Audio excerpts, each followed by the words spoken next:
Well, as I said, your ideas are incredible and far beyond the normal person's imagination. But there's only 150 pages in here, and it's beautiful print. When you say it came in a download, did you have a concept of the total book, or did it come in bits? Well, it came in 9 days. Oh. It came in 9 days. I started writing it and then I couldn't get away from it. It was like it was there waiting, and I had to put it all down while I had it in my head. And so day and night, till 3 and 4 in the morning. And then I'd catch a couple of hours sleep and then I'd be back into it. Because I was at the college, but we could do our assignments at home, so I just wrote this whole thing, and it just came like it was already written. As I say, it's just something that I can't explain other than say to you that it was almost like God was saying, go ahead, do your best. Well, you did very well, Gayle.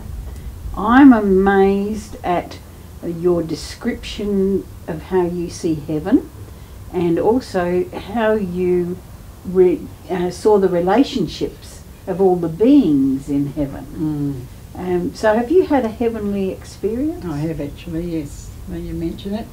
I remember as a younger person, when I first came to know the Lord, that I could see a relationship with Jesus Christ, but God, my own father, natural father, had never really shown much affection for us children. He was a mechanic, he had a garage to run, and he was off doing his thing.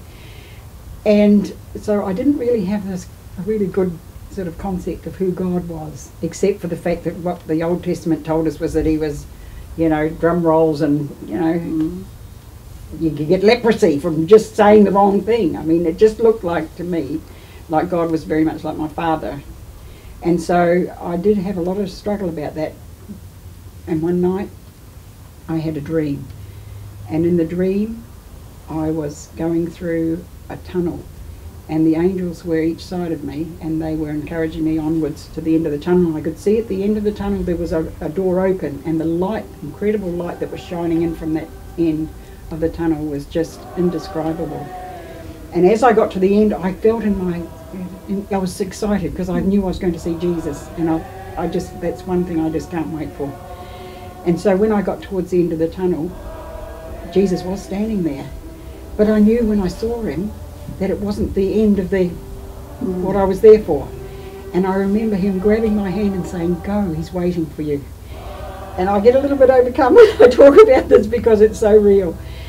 And I looked across, and I can't describe this room. It was the biggest room. The concept of it was beyond description. And it was like the floor was glass, but it was gold.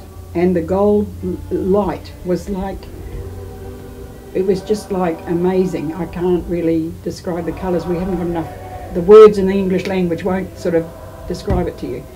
So I looked across this room, and here was the throne of God across the other side. And as Jesus said, go, he's waiting for you. I was just a little girl, and I remember I had black ringlets that used to bounce when I ran. And I remember running towards God, and I could see myself running over the room, and here was God with his arms out to me, just willing me to come to him, and he was running towards me with his arms out. I've never had a problem with God ever since. I know who God is. I know he's my loving Father, and I know I don't ever have to fear approaching him at any stage of my life. So it doesn't matter how bad I get, I know what I know, and I can't change that. Well, you get a touch of that in here, just being in the presence of God. Yeah. But you also take this story up to Noah and the flood, and you talk about the relationships with the families there. Yeah.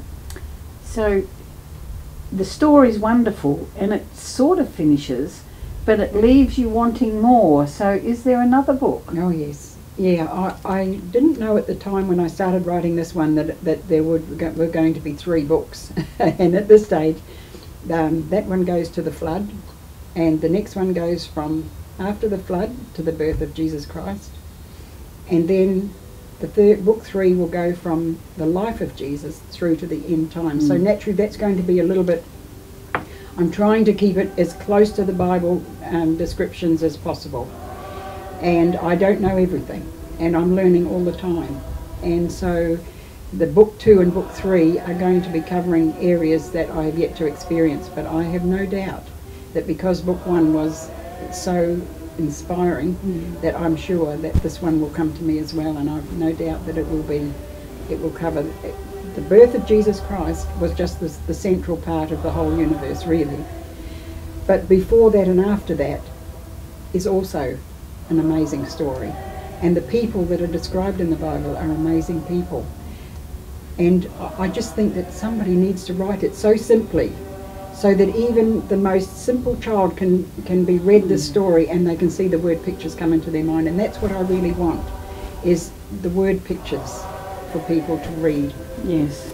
So this is definitely a novel, and it is fictional. Yes. But it's based on biblical truths. Absolutely, yeah. And it's appealing because it goes places that most people don't think about. And I think you've got a winner there, Gayle. And I think people are interested in the spiritual realm, Supernatural, yes. and the supernatural, and they want to know where they fit. And I think this book, when I read it, I could see where I fitted, and I enjoyed it. So thank you, and all the best with the new book. Thank you. Gayle, how do people get these books? Well, they can actually get it through my website, and that's probably the best way to get it. I've got a number of books available, so but it would be added to the postage. It's $13.50 for a copy, because it's only a reasonably small book. Book 2 is going to be a lot bigger, so the postage will be a lot more expensive on the next book. So they just get in touch with you on your email? Yes. Good.